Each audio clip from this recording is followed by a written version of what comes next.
it just me, or has it been like a really good year for movies? I feel like the cinematic landscape and what's been perceived as popular has really shifted, and it's been fascinating to witness. So many divergent, distinctive voices telling stories with vastly different tones, aesthetics, and subtext. It feels like the year where the general public actually got excited about film, which in a way kind of healed the lack of appreciation over the last couple of years. Weirdly enough, this has been like the most optimistic I've been about film in a long time. I say it's weird because in 2023 both the Writers Guild of America and SAG-AFTRA went on strike. While it was satisfying to see these people, rightfully have their demands met, it was still pretty bleak in the moment. There is a lot to be cynical about when it comes to the film industry. We still saw a lot of beautiful things that very much combated a lot of those issues. Barbenheimer happened this year, and it was a huge cultural event. Different breeds of moviegoers coming together in one big communal experience. Man, it was just like one of those few times where like the combination of good word of mouth and the influence of social media really made these two wildly different films billion-dollar summer hits, and I felt so honored to witness it firsthand. This was also the year we got surprise blockbuster hits like Godzilla -1 and The Boy and the Heron being two of some of the highest grossing Japanese films in the US box office. Streaming originals like Killers of the Flower Moon and Napoleon hit the big screens and made unprecedented numbers that nobody was expecting. Smaller films like The Holdovers and Talk to Me made surprising returns despite being played at limited theaters. Hell, even conservative bigots got their time to shine with that Sound of Freedom movie. Good for them. Let them have their thing. We got to see iconic filmmakers putting out some of their most reflective work yet. We got films from Scorsese, Nolan, Miyazaki, Fincher, Anderson, Gerwig, Wenders, Glazer, Mann, Payne, Reichardt, Astor, Lanthimos, Coppola, Scott. Like, dude, it's been absolutely stacked. Got some incredible directorial debuts. We got some critically acclaimed second directorial features. We got phenomenal original studio comedies. I watched way more movies in the theaters than I ever have in a single year. It is wild. I think I saw like every Best Picture nominee except for like 2 in the theater this year, and that was all before they were nominated. First off, there are plenty of films that I didn't get the chance to see yet, and I plan to soon. Films like Perfect Days and Monster have not been released anywhere near me, and I'm actually losing my mind trying to find some way to watch them. Also, here's the rest of the movies that I wish to see, but I didn't get the chance to this year. Anyway, let's hop into some honorable mentions. I watched about like 50 movies this year, and I loved a lot of them, and so it's going to be a lot to talk about in such short breaths, but I will try my best. Guardians of the Galaxy Volume 3 felt like the perfect send-off to this cast of beloved characters and just confirmed to me that this trilogy clears and it's not even a competition. Passages was an incredibly minimal piece that embraced its spontaneity in such a way that perfectly captured the state of mind of the central character showing up, an absorbing piece that proves that the mundane can be alluring if you just focus on it enough and find the intricate beauties within. Dream Scenario was one of the best satires I saw all year. Contrary to popular belief, I thought Maestro was an excellent piece of filmmaking, even if I do understand a lot of the gripes that people have with it. Bottoms made me laugh harder than anything I saw this year. Cord Jefferson also made one of the funniest films of the year, American Fiction. Another comedy I loved this year was Theater Camp, a hilarious and touching story that felt like a proper love letter to the theater community and actually made me tear up in a few places. Chloe Domont's Fair Play was one of the most stressful films I saw all year. While it did lack the eroticism that it was attempting to emulate, it made up for that in crafting very anxiety-inducing sequences that made me just want to take a plate and smash it on the floor. Priscilla, a tempestuous look inside a very tragic and disturbing relationship while never viewing anything in black and white. It's a harrowing, often repetitious piece that deserves so much more love in award circles, especially Keely Spaney, who seamlessly transforms from a 14-year-old girl to a fully matured woman by the end. It's a crazy performance. Are You There, God? It's Me, Margaret, an adorable little movie that captures the subjective adolescent experience while also throwing in some religious questioning in the mix to keep the conflict extra spicy. Also, as a fan of Succession, I'm obligated to mention Matt Johnson's Blackberry, a film with bustling energy and frantic camera work that kept me locked in from scene one. While many legendary filmmakers were making some of their most reflective work this year, David Fincher decided to give us something far more subversive than we would expect from him in the form of The Killer, a playful, meticulous deconstruction of violence that never once asks you to empathize with its central character and instead delivers something incredibly cold and calculated while being quietly hysterical. Rye Lane was one of the most exultant films I saw of the year, capturing the enrapturing feeling of meeting someone for the first time. Functions almost as like an old-fashioned musical. Primary colors, inventive production design, vibrant background talent. All of this makes the world of this film so delightfully idiosyncratic. Mission Impossible: Dead Reckoning proved that Tom Cruise will always knock it out of the park and never disappoint. An enthralling and surprisingly meditative addition to one of the greatest action franchises of all time, and probably the most beautiful cast I've seen all year. This pains me to say it's not quite on the list, but man, I absolutely adored Yorgos Lanthimos' Poor Things. Exquisitely grotesque and aesthetically gargantuan and thematically and tonally sensitive. It's just so cool that they let Yorgos make this movie. And of course I have to mention the most talked about movie of the year, Greta Gerwig's Barbie. A hilarious, colorful experience full of instantly memorable characters, even if it's overly simplistic and didactic in its messaging and has a pretty transitory quality. It managed to resonate with a mainstream audience, and that's a step in the right direction in my eyes. It's the best possible outcome for a live-action Barbie movie. Now, those were a lot of honorable mentions, but like last year, I do have a few miscellaneous pieces of media that affected me quite a bit this year that I want to mention. Strange Way of Life was a 35-minute short film starring two of the sexiest men to walk this planet. It accomplishes so much in such a limited runtime, providing just enough context to let you in on the complicated past of the relationship on screen, and it's felt very strongly. 2023 was also the year that blessed us with Barry Succession Sundays. For those that don't know, Barry and Succession both ended their legendary runs this year, and HBO decided to premiere every weekly episode on the same day, which became such a huge communal experience. For me, I found Barry to be an exceptional wrap-up to a very introspective and metatextual long-form narrative, consistently keeping the audience guessing and ending on a bittersweet note that painted a very unflattering picture of celebrity culture and exploitation in the media. Succession, on the other hand, was the best season of television I've ever seen. I made a whole video about the season, and it really has some of the best writing of anything I saw during the year. If Connor's Wedding was eligible to be counted as a film, I would immediately deem it as my favorite film of the year, without question. There's also Nathan Fielder's The Curse, a brilliant satire of the falsality of reality television, how it exploits communities and eventually mutates into a biting narrative about complex relationships. It's a slow burn that makes you feel queasy as much as it makes you laugh. And last but not least, I wanted to mention the best comedy special I saw all year, Baby J. I have always been such a huge fan of John Mulaney, and this further solidifies his status as one of the funniest living comedians in my eyes. So I originally planned for this video to be a top 10, but I saw so many movies that I just love this year, I had to expand to top 15. So here we go.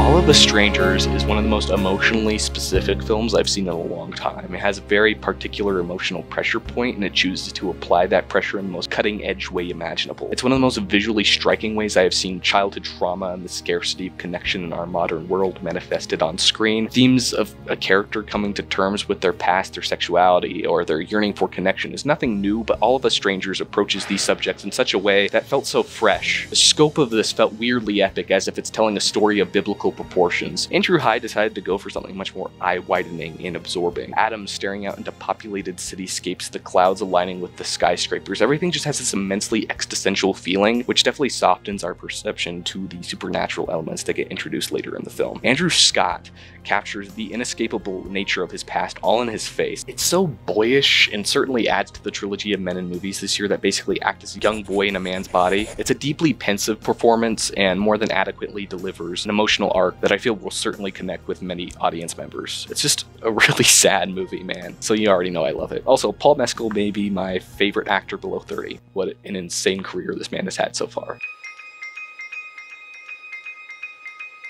So this one is weird because I wasn't initially too keen on this film when I watched it in the theater.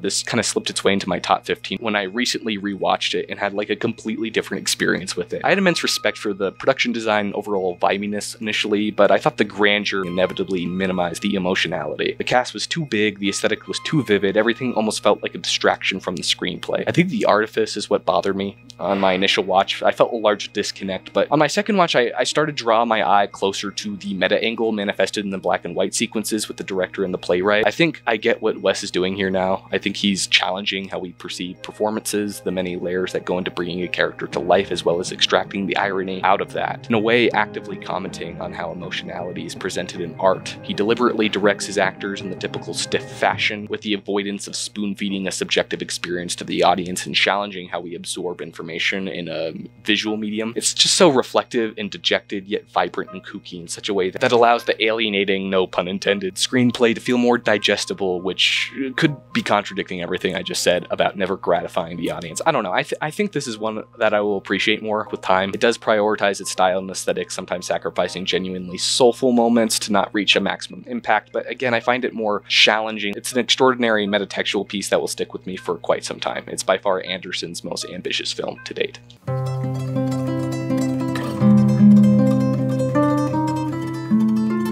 Fallen Leaves is such a quaint and sensory experience that allows the impact of the smallest triumphs to feel oh so effervescent. It's a piece that makes it so clear that the world these characters live in is incredibly bleak. The frigid nature of every interaction in the film is subtly combated with the hope gleaming through the cracks embodied in the central relationship at the forefront. You really feel a sense of escape and jubilancy when these two are on screen together. I think it's so beautiful, man. Sure, it's very hardened on the surface, but the beauty is concealed behind the eyes of the characters, and it comes out in small spurts. Also, I've seen many films over the past few years that attempt to emulate an aesthetic that was common in the 60s or 70s, but I can never help but notice the digitization of every frame, no matter if it was actually shot digitally or shot on celluloid itself. So I mean this when I say it. Fallen Leaves looks and feels like it came from like a completely different era. Like I could not believe that this was a 2023 film. It looks like something I'd catch on like the Criterion Channel in the 70s section. It seems like one of those films that has influenced so many great living filmmakers, but nah, this is like a brand spanking new movie and it actually melts my brain. Fallen Leaves is a film that manages to find a silver lining in an often unforgiving world. The whirlwind of enraptured feeling coated with a deadpan exterior makes this one of the most romantic and also one of the funniest films of the year. I am still pinching myself to remember the fact that I got to see a brand new Hayao Miyazaki film in the year of our Lord 2023. Like, I still can't believe I had the pleasure of witnessing not just one of my personal favorite filmmakers, but one of the most legendary figures in cinematic history craft a brand new spellbinding cinematic romp. The Boy and the Heron is nothing short of mesmerizing. As per usual with Miyazaki, this is one of the most beautifully animated films I've ever seen. So much fervency and ingenuity is on display here. The sense of scale is felt, the elaborate visualization of the subconscious is tantalizing, the side characters are quirky and indelible. It's a classic Miyazaki ride while also being quite perplexing. See, there's so many moving pieces, and of course that sense of childlike wonder and playful humor is still there, but there's a bit of an edge to everything. While on the surface, this has a lot of similarities to Miyazaki's other works, I still find it to stand very much on its own. The closest thing I can compare this to is like Spirited Away, a child going on an enthralling journey of self-discovery, meeting a bunch of wacky characters on the way, but it's almost as if it feels slightly cracked, like a naturalism is creeping its way into the fantastical instead of the other way around. A thematically elevated, more tonally mature version of that film, for sure. Despite this being one of Miyazaki's most ambitious and creatively stimulating films to date, it never seems to lose sight of what the core is. This film is about acceptance of change. Mahito is processing his grief, and in the midst of that, he's dealing with getting used to his new mother. It's a lot to deal with, and the way Miyazaki's team of animators brings this concealed pain to life through the facial design is nothing short of masterful. I think the film is using the adventurous hero's journey structure as a platform to explore the seemingly simple yet arduous act. The tragedy that occurred in his life was out of his control, and him coming to terms with that is incredibly moving and cathartic, sorting through a bunch of complicated emotions in a way that likely gave Miyazaki himself a bit of catharsis. It's one of those pieces that instigates a bunch of different thoughts just jumbling and bouncing in my brain. When a film is able to do that for me, it makes the whole experience so much more enriching.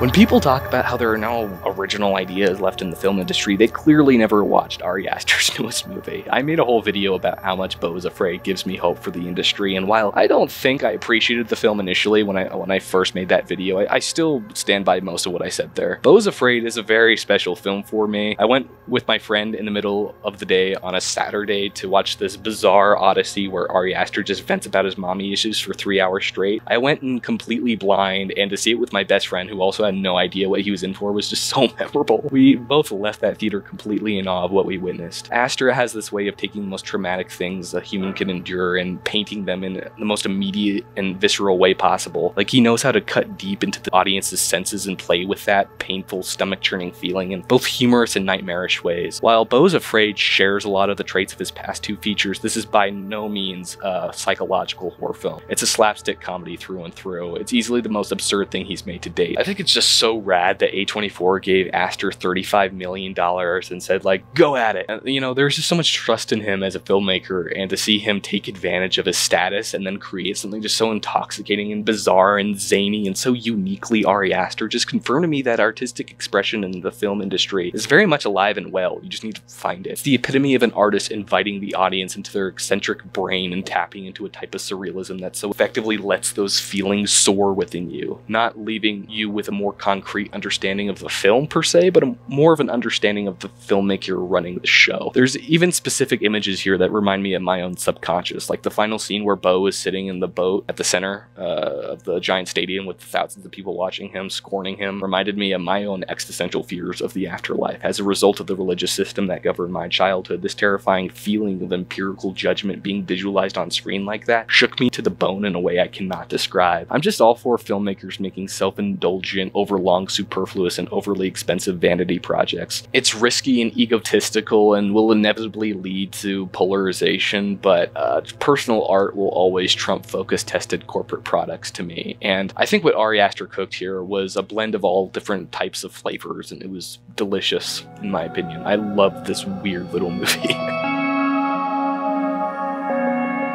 On the surface, The Iron Claw comes off as a pretty straightforward sports biopic following a family of wrestlers, a tough patriarch, and plenty of banger needle drops. That was my basic assumption because I hadn't heard a thing about the real-life story of the Von Erich family, and if I did, I probably would have been more emotionally equipped to handle what I was in for. Bottled up emotion just waiting to erupt, and instead of being channeled into fighting those that inflict the pain onto them, they take it out in the form of fighting strangers, big macho men with wacky hairdos and massive shiny muscles, the male fantasy. The problem is the sickness that lies in the center of this rage and insecurity, the parental abuse. The male urge to quickly conceal trauma is what leads to even more perpetual trauma, and Fritz von Erich was the source of that toxicity. I don't care what anyone says. Even when things were going good, when the brothers were looking out for one another in a humbling, amiable way, I still felt on edge. I knew that something was just around the corner. I knew the bottled-up anger was going to erupt. I knew it was going to happen, yet nothing could have prepared me for the emotional intensity that I would feel. The profuse resentment I felt towards these emotionally oppressive and vitriolic parents, and the sadness I felt from the tragedies that occurred as a result of bottling it all up. This cut deep into me in ways I can't fully elucidate. I felt the sweltering heat of the tears on my face, and long after the credits rolled, I was still physically distraught. The thing that just grinds my gears about the whole thing is how the abuse was so domineering that the father was still loved by his children all the way till death. He was never properly blamed for the sickness he inflicted on his sons, and I think that's very true. I think abusers rarely are blamed by their victims, because even at their lowest, they're afraid. They're afraid of hurting those that hurt them. It's just so tragic, man. I love this film to pieces. It broke me.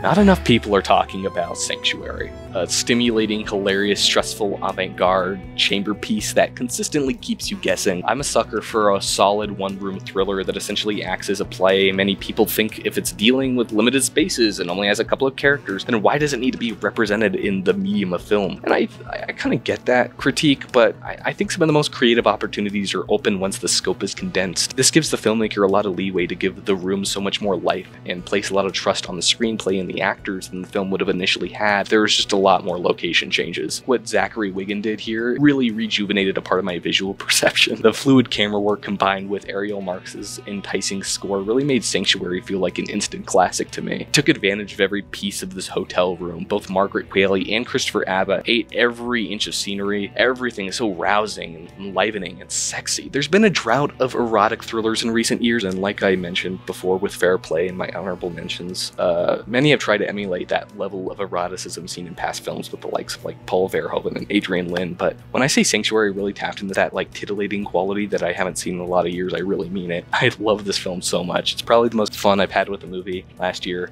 and that's saying a lot. If you haven't seen this one, I'd highly recommend it. It's very underrated. Nearly every shot in this film is completely in focus. There's not a lot of depth, as in both the background and the foreground are properly focused. Nothing to miss, nothing to hide. Everything is presented in these stagnant wides as if you're a bystander witnessing the day-to-day life of this family, yet it never feels subjective. I don't feel like I'm empathizing with these characters. In fact, I don't really think the movie has any characters at all. The central focus of this film is really the location, the spaces that occupy the frame, the interior of the house, the garden, the wall completely embroidered with barbed barbed wire, and of course, the camp that is just barely visible over the barrier. The sound design here tells an entire comprehensive story on its own. The faint screams, the muffled gunshots, the birds chirping in the distance. Calling this a sensory audio-visual experience would be an understatement. It's more like a descent into hell. It's all the more horrifying because of what you don't see. It plants a seed in your mind and then nourishes it to the point where it makes its way down, and then you just feel a massive pit in your stomach. You feel a queasiness that can't be properly described. Watching this in the theater was certainly the best possible viewing experience because the noises made in the film are so horrific, attempting to restrain the seediness lurking in every shot, every sequence. It's so nightmarish because of what it expects you to already know. It never spoon feeds what occurred beyond those walls because it doesn't need to. We know. And the fact that we do know makes the casualness of everything we see so much more sickening. Seeing a child swimming in the garden while we see smoke puffing in the air followed by feeble screams is a horrifying combination of image and sound on its own, but the way that the film just forces you to sit with it, sit with the casual chitter-chatter and mundane household activities, knowing full well the most petrifying atrocities are being committed just on the other side of the wall, makes The Zone of Interest one of the most stomach-churning films of the year. A film showcasing privilege and cultivating a just look away and ignore mentality, all exhibited through the family in the foreground. I sat in complete awe of what I witnessed as the credits rolled, as did the rest of the audience surrounding me. This film shook me to the bone.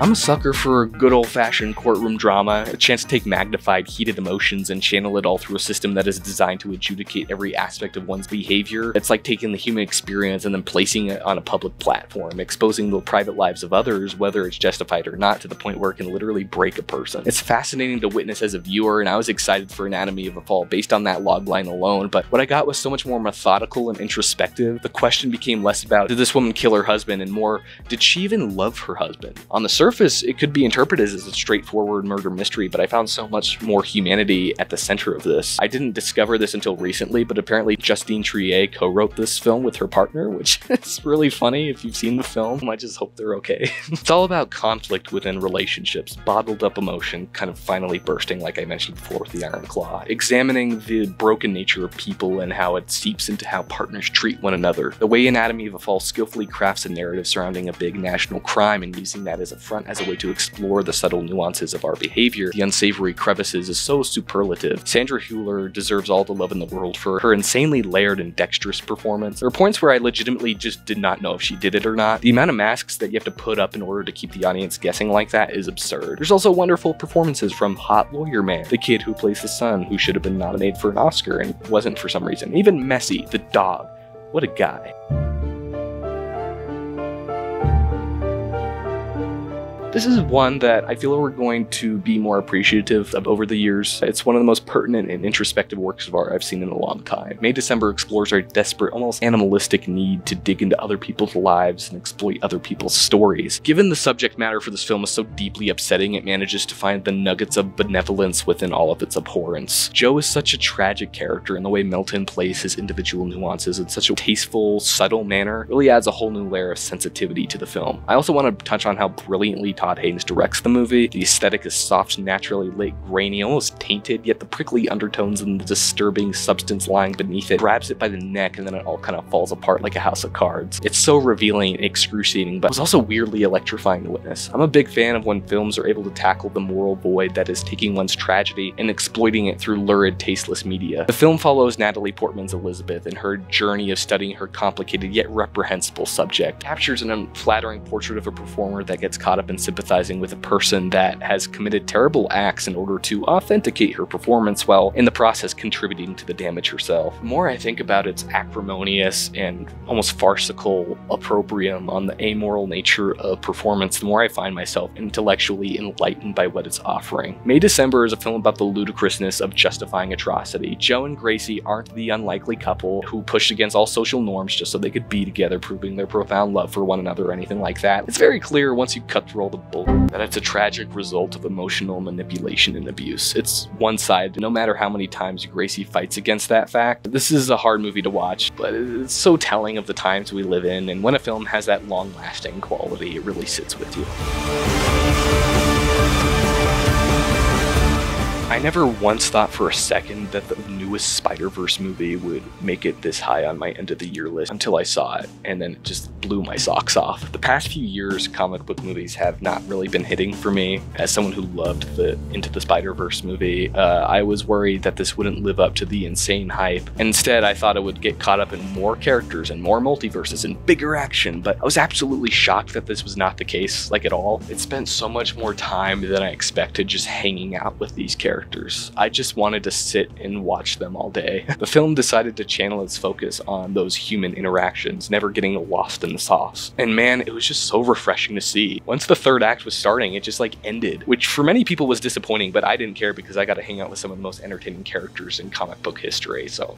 I didn't realize this until like later, that the film was actually like 2.5 hours long, making it the longest American animated film of all time, and I did not feel that length at all. Similar to the first movie, it just has absolutely delectable visuals. It's so fluid and juicy and invigorating, like genuinely some of the best animation I've ever seen. It sucks that the animators were overworked and improperly compensated, and I just pray that they work under better conditions for the next movie. But I think they do deserve all the praise in the world for this film, and I think everything just paid off miraculously. This is my favorite Spider-Man movie, to be honest. I think it just handles the Spider-Man character better than any interpretation that I've seen, and the conversations feel genuine and true to the character. Like that one scene with Miles and his mom on the rooftop. That scene just hits really hard every time I see it. I feel like I'm talking to my mom. Like, I'm choking up just thinking about it. Across the Spider-Verse isn't just the best comic book film of the year, but one of the best comic book movies I've ever seen personally. It reignited my love for the animation medium and connected with me in ways I can't describe. This may be the most hopeless the film has made me feel in ages. It cut deep inside me and then twisted the knife. There's not even a sliver of sensationalism in this film. The score and the edit never feel bombastic or dramatized. The drama's already there on screen. The music and the editing don't need to communicate that to you. It's very pulled back, very restrained. It just forces you to sit with it. Many people complain that the movie doesn't need to be 3.5 hours long, but I think it benefits the experience, especially if you watch it in a theater like I did. You feel like you can't escape it. It's like a deep, everlasting dive into the disgusting slew of negotiations and sly plotting, story of betrayal, colonization, and gradual killing for greed. One of the biggest criticisms the film also gets is how it emphasizes the perspective of Ernest Burkhart rather than prioritizing the Osage perspective. And I completely understand that complaint. That's very valid, but I think Scorsese is aware of this and wanted to avoid telling a story that wasn't his own. The ending directly acknowledges the finite nature of his white perspective and instead chooses to sit in the seediness and hold up a mirror to people that are ignorant to accept that these repulsive killing sprees very much happened in American history. I think Ernest is a great entry point for the audience because he's a blank slate. He wasn't a master manipulator. He wasn't a good liar. He wasn't controlling anything. He was a bumbling idiot that stupidly followed orders he very much could have rejected. I think it's very representative of the type of people that were engaging in these practices. People with no moral backbone, blindly following the money instead of caring for their loved ones. Sure, I would love to see more of Molly's perspective, but I understand why Scorsese chose to place more of an emphasis on the evils of man, as he doesn't want to overly victimize the Osage people, so I respect that. With that said, I sincerely feel that Gladstone should win the Oscar this year. Lily Gladstone. No! It's a harrowing, deeply subdued performance that gives the film the heart and ethicality that the film so desperately needs. Killers of the Flower Moon is a cinematic experience I won't soon forget. I experienced hell, and it was very upsetting. It's one of Scorsese's finest works to date. Now, literally everybody's putting Oppenheimer on their end of the year list, and you know, it's just one of those few times where I'm just like completely 100% on board with like every sliver of praise the movie gets. It is as soul-cutting, addicting, galvanizing, and epic as everybody says it is. It's an overwhelming cinematic experience. Court hearings interspersed with sequences envisioning the subjective mind of J. Robert Oppenheimer, peppered with flashbacks cutting back to Louis Strauss being the biggest hater in American history, then coming back to Oppenheimer, and then back to Strauss. Like, it's just juggling so many pieces of information, so many historical figures, so many conversations. Every individual chunk fuses into a whole, painting a picture of one of the most important and controversial men in human history. As somebody that has been critical of Christopher Nolan as a filmmaker in the past, I can confidently say here that everything he's struggled to communicate in his past films function as strengths in Oppenheimer. This is the best thing he's ever made. The character characterization is strong. The discombobulating nature of the structure is all deliberate. The frigid tone during the court hearings is intentional. The rapid speed of Jennifer Lame's edit keeps you on edge, and it effectively captures the state of panic Oppenheimer finds himself in throughout the film. It's one of his most emotionally potent films, maintaining a subjectivity throughout, which just keeps us at an uncomfortable distance from the man's presence, capturing his anxieties and vulnerabilities along the way. Now, I don't know how much of this was intentional or if this is all conjecture on my part, but I found the portrayal of creating something very controversial to be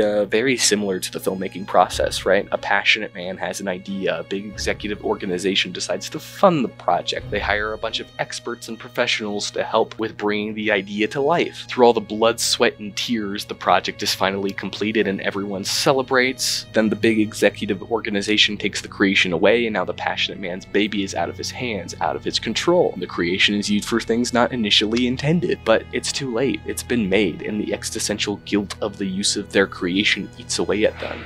Eerily similar to the filmmaking process, right? Now, I don't think Nolan had all of this in mind when writing this film, but I don't think it's that far off to say that this movie was very personal to him. It was a story that he felt he needed to tell, and he went above and beyond to bring that to life. I'm kind of obsessed with Oppenheimer. It's an enormous, haunting work of art that is saying so much and has so many moving pieces, and I can draw so much from it every single time I see it. I watched the film 4 times in the theater and then like 3 times at home, which is pretty rare for me to do. I saw it in digital IMAX twice. I saw a 70mm print of it, and then I watched it in 70mm IMAX at the Chinese Theater in Los Angeles, which is one of the biggest screens in the country, and that was just an insane experience. It's just so awesome that one of the biggest and most successful blockbusters of the year is a 3-hour biopic that largely consists of a bunch of dudes talking in rooms about quantum physics, government conspiracies, and security clearance. Like, never in my wildest dream would I imagine a historical drama about J. Robert Oppenheimer would be a summer hit. This film's success really made the year for me. I am so serious. Oppenheimer isn't just one of the best films of the year or one of the best films of the decade, it's one of the best films of the century, and I think it defines this moment in time perfectly. Past Lives is really special to me. This past summer, I decided to go to the movies by myself and watch a film I really didn't know anything about, and I came out of this overjoyed. It's a story about love and connection over time, and perfectly encapsulates what connection looks like in our modern, contemporary age. I walked out of the theater in the best mood. Right outside of my local AMC is a boardwalk with a massive lake in the center. I took a really pleasant stroll. I looked up from my feet and I saw people, human beings. Every person who walked past me has a life, family, dreams, aspirations, passion, love, hatred, and everything in between. I felt like I was out of my own myopic world, and I saw everything around me as it truly was, and it was beautiful. The wind blowing in my face, the geese squawking, the water rippling, and people laughing, muttering, connecting. It was the most I had been affected by a piece of art in a long time. If I could describe Past Lives in one word, it would be tranquil. It's a film that engages with emotions in a raw and honest way, but never lets that bog down the humanity of it. There's something so airy and carefree about the film. It doesn't seem concerned with narrative or advancing a plot. It just chooses to sit with these people and let us simmer in the pool of emotion housed in these characters. I just found the interaction Celine's song depicts here to be so specific and honest, as if she needed to tell her story. Past Lives at its core is about moving on, to get out of the mud and grow out of our childhood fallacies. Hae-sung is a man afraid of breaking out of the frame of mind he's locked himself in for so long, having this love for someone he hasn't known for over 20 years. I think it's beautifully tragic in the most direct way. I think it's just so bittersweet to see two people reuniting, but then have the reality creep in with the realization that perhaps they just weren't meant for each other and they need to continue on with their own lives. And then adding Arthur into the mix, being a genuinely great guy at that, makes it more spicy, you know? I love Past Lives. It's just a really quiet, peaceful film that hovers over ordinary people and finds the pillars of beauty within their interactions, and it's just so delightful and so sad to watch at the same time. It's one I'm always going to have a soft spot for, especially just for that theater experience alone.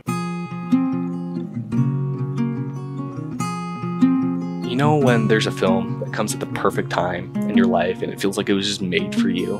That's what The Holdovers is to me. It's a film that has such a genuine center. A film that's not afraid to be melancholic, but it's also very eager to extract the beauty out of unfortunate, often tragic circumstances. It sounds really cheesy for me to say this, but it really is a story about lost, broken people finding love in the most unlikely scenario. Found family stories can often feel very forced and manipulative if done wrong, but the way this sincerely and earnestly captures the raw behavior of these characters allows it to flourish in such a way that just fills up your heart. I saw this film twice in the theater, and both times I found myself sobbing at a variety of points, but I think the main culprit for breaking me here is Divine Joy Randolph's performance as Mary. I knew instantaneously once she first showed up on screen and we see her and that picture of her late son that her performance would just shatter me emotionally, and it did. That kitchen scene, oh man, it's just a deeply sensitive and delicate performance that really connected with me. She's really the heart of the film and anchors the whole thing. And while we're talking about performances, I also want to talk about Paul Giamatti, who gives what may be his best performance to date. I've always been a fan of his, but what he delivers here is a little bit his traditional,